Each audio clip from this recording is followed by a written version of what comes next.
Hello guys, in this video we will finish this chapter. Last video में हमने find out तक पढ़ा था, अब हम आगे स्टार्ट करेंगे। So let's start. Make a fist with one hand, bend your arm at elbow and touch your shoulder with thumb. ठीक है, यानी कि अपने आप को, अपनी आर्म से अपना हैंड को क्या बैंड करना है और क्या करना है, आपको अपने शोल्डर को टच करना है थम की मदद से। ठीक है। Do you see any change in your upper arm? क्या आपने अपनी अपर आर्म में कोई चेंज देखा? Touch it with other hand. ठीक है, दूसरे हाथ से टच करके देखिए। Do you observe a swollen region in the is the upper arm? क्या आपने अपर आर्म में क्या स्वेलन रीजन देखा? जो स्वेलन रीजन है उसको हम क्या बोलेंगे? मसल्स बोलेंगे। क्या बोलेंगे? Muscle.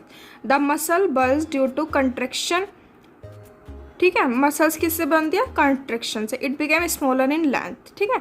Now bring your arm back to its normal position. ठीक है, अब आप क्या अपनी आर्म को नॉर्मल पोजीशन में ले आइए। ठीक है। What happen to the muscles? अब मसल्स के साथ it still you can observe similar contraction of muscle in your leg when you walk और रन। ठीक है, इनके जब आप चलते हैं या भागते हैं तो आप मसल्स का स्मॉल कंट्रैक्शन, सिमिलर कंट्रैक्शन अपने लेग में भी देख सकते हैं। ठीक है। When contracted the muscle becomes shorter, stiffer and thicker। ठीक है, यानी कि जब कंट्रैक्टेड होती है तो मसल्स क्या हो जाती है? शॉर्टर हो जाती है, स्टिफर हो जाती है और थिकर हो जाती है। ठीक है। It muscles work in pair. Muscles जो है पेयर में काम करती है। When one of them contract the bone is pulled in that direction. ठीक है, यानी कि जब उनमें से एक कंट्रैक्ट होती है तो जो बोन है वो उसी डायरेक्शन में पुल करती है। The other muscle of the pair relax, और जो मसल्स का दूसरा पैर होता है वो रिलैक्स करता है। To move the bone in opposite direction, अगर बोन को अपोजिट डायरेक्शन में मूव कराना हो, the relax muscles contract to pull the bone toward its original position. ठीक है, तो जो हमारी रिलैक्स मसल्स है वो कंट्रैक्ट करना शुरू कर देती है क्या? बोन को उस ओरिजिनल पोजीशन में पहुंचाने के लिए। वाइल द फर्स्ट, और जब क्या फर्स्ट मसल्स क्या होते हैं? रिलैक्स करते हैं। अब muscles can only pull, muscle को हम पुल कर सकते हैं, उसको पुश नहीं कर सकते।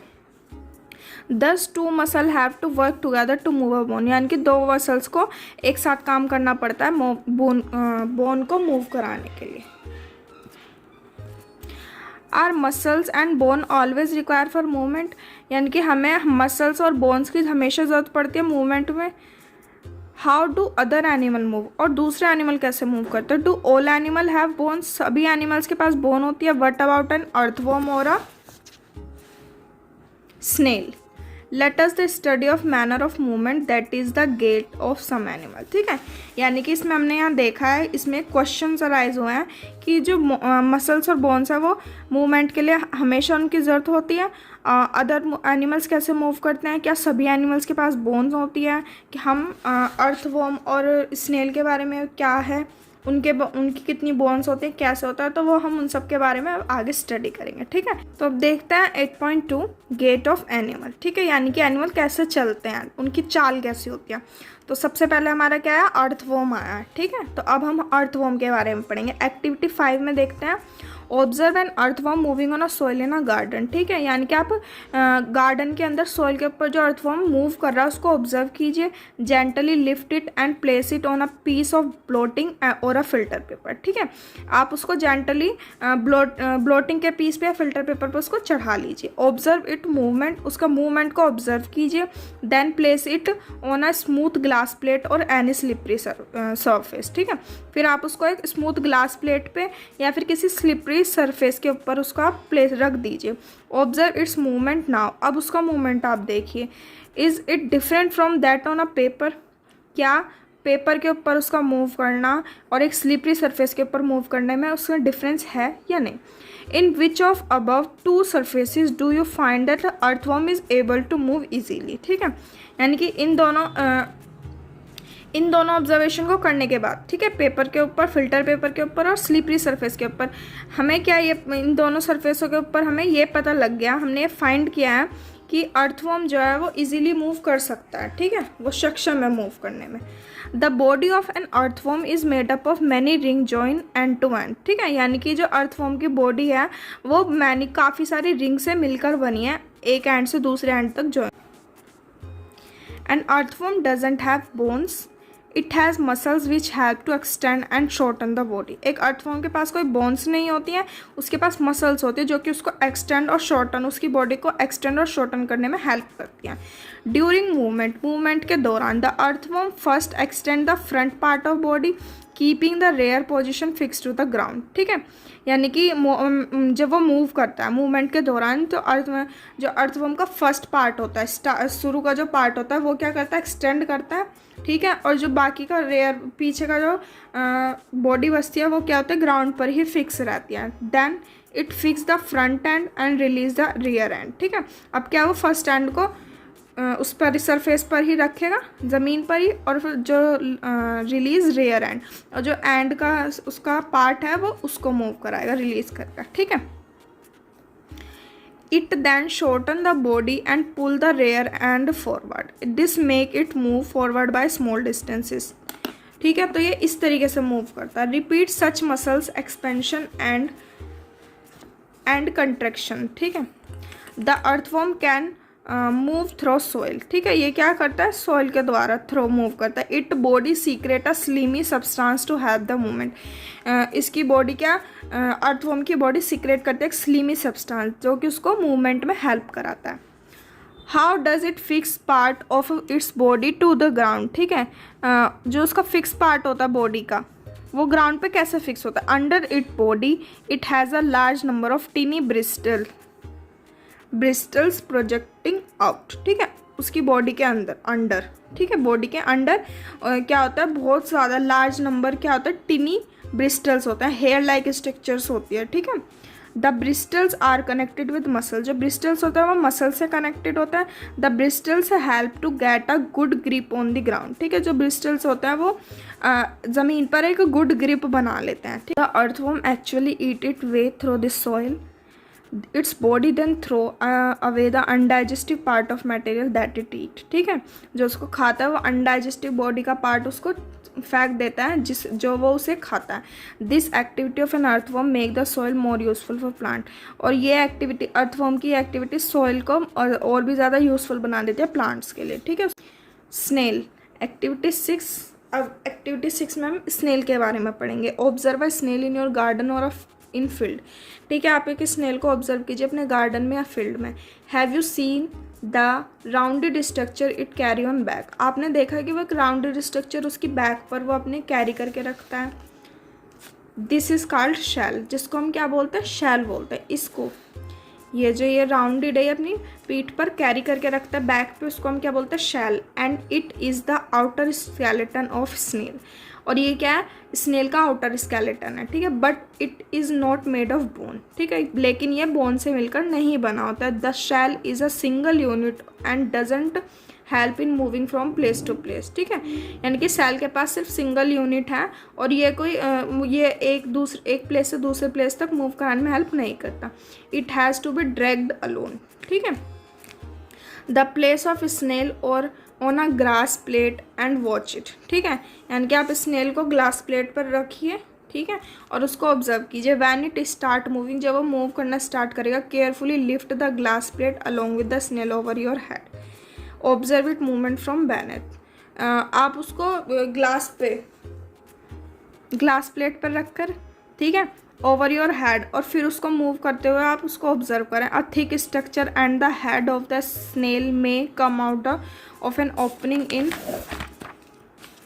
इन द शैल। ठीक है, यानी कि शैल के अंदर से एक thick structure and the head of snail का हेड और थिक स्ट्रक्चर क्या है, बाहर आएगा खुल के। The thick structure is it foot. ठीक है, थिक स्ट्रक्चर क्या है, वो फूड है उसके। मेड ऑफ स्ट्रॉन्ग मसल, क्या जो स्ट्रॉन्ग मसल्स बनाता है। Now carefully tilt the glass plate. अब आप केयरफुली ग्लास प्लेट को टिल्ट कीजिए। The way motion of the foot can be seen is the movement of snail slow और fast as compared to an earthworm. Okay, अब हम पढ़ेंगे cockroach के बारे में। Activity 7। Observe a cockroach. Cockroaches walk and climb as well as fly in this air. ठीक है, cockroach क्या है, वॉक चल भी सकते हैं, क्लिम भी कर सकते हैं और फ्लाई इन द एयर। ठीक है, उड़ भी सकते हैं। They have 3 pair of legs, उनके क्या होते हैं, लेग के 3 पेयर्स होते हैं। दीज हेल्प इन वॉकिंग, जो उसको वॉक करने में हेल्प करते हैं। The body is covered with a hard outer skeleton, जो उसकी बॉडी है वो क्या, हार्ड आउटर स्केलेटन जो है वो हार्ड स्केलेटन से मिलके बनी हुई है। This outer skeleton is made up of number of plate joint together and that is permanent movement. ठीक है, जो उसका आउटर स्केलेटन है वो किससे, नंबर ऑफ प्लेट को जॉइन करके एक साथ उसको उनसे बना है, और जो कि उसको मूवमेंट करने को परमिट करता है। ठीक है, there are 2 pair of wings attach to the body behind head. ठीक है, 2 पेयर्स होते हैं विंग के जो कि हेड के पीछे उसकी बॉडी से अटैच होते हैं। The cockroach have distinct muscle those near the leg move the leg for walking. ठीक है, यानी कि लेग के पास होते हैं और उनको वॉक कराने में, मूव कराने में लेग की हेल्प होती है। The body muscles move the wing when the cockroach fly. ठीक है, जो बॉडी की मसल्स होती है वो विंग को मूव कराने में हेल्प करती है जब कॉकरोच फ्लाई करता है, उड़ता है। ठीक है, अब हम देखते हैं birds. Bird fly in the air and walk on the ground. ठीक है, बर्ड जो है वो हवा में उड़ती है और वो ग्राउंड पर चलती है।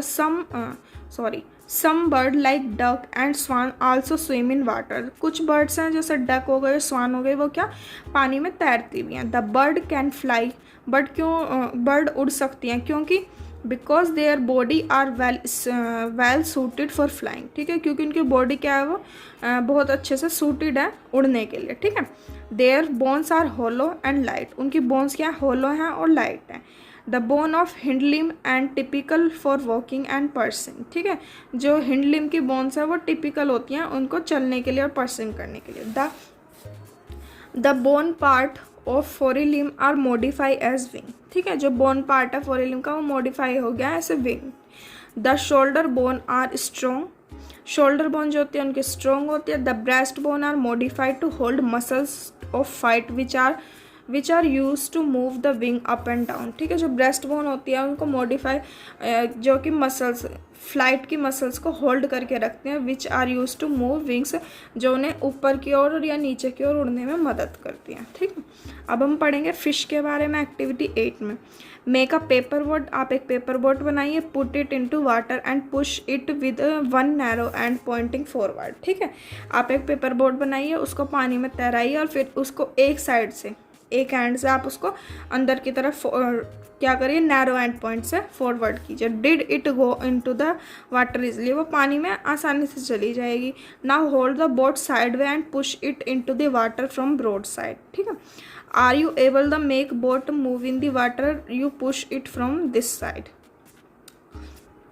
क्या तुम बोट को पानी के अंदर move, have you notice that the shape of boat is somewhat like a fish. आपने नोटिस किया है कि जो बोट की शेप है वो फिश की तरह होती है।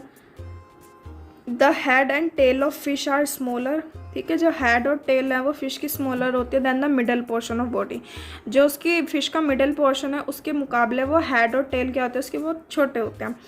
The body tapers at both end, body क्या है दोनों एंड से टैपर करते हैं। This body shape is called streamline. ठीक है, जिस बॉडी को हम क्या बोलते हैं, the shape is such that water can flow around it easily and allow the fish to move in water. ठीक है, यानी कि इसकी शेप ऐसी है कि चारों तरफ पानी रहता है और ये आसानी से वाटर के अंदर मूव करने में हेल्प होती है। ठीक है, इजीली मूव कर सकते हैं। The skeleton of the fish is covered with strong muscle, जो फिश का स्केलेटन है वो क्या स्ट्रॉन्ग मसल से कवर्ड है। ड्यूरिंग स्विमिंग, ठीक है, स्विमिंग के दौरान muscles make the front part of the body, muscles क्या जो फ्रंट बॉडी का फ्रंट पार्ट है कर्व टू वन साइड, एक साइड से क्या हो जाता है curve, and the tail part swing toward the opposite side. ठीक है, और जो टेल वार्ड है वो क्या स्विंग करता है अपोजिट साइड में। The fish form a curve as show in figure 8.24, then quickly the body and tail curve the other side। ठीक है, 8.24 इसमें देखिए बॉडी को ये कैसा मूव कर रही है टेल। ठीक है, this make a jerk and pushes the body forward. A series of such jerk make the fish swim ahead. This is help the fins of the tail. Fish also have other fins on their other body which mainly help to keep the balance of the body and to keep the direction while swimming. Did you ever notice that underwater divers wear fin like flipper on their feet to help them move easily in the water? ठीक है, क्या आपने कभी notice किया कि पानी के अंदर, ठीक है, वो क्या फिन्स लाइक फ्लिपर्स फीट में फ्लिपर्स क्यों पहनता है? तो जिससे वो क्यों पहनते हैं? इसलिए पहनते हैं ताकि उन्हें वाटर में मूव करने में ईजी रहे, इजीली वो मूव कर सके।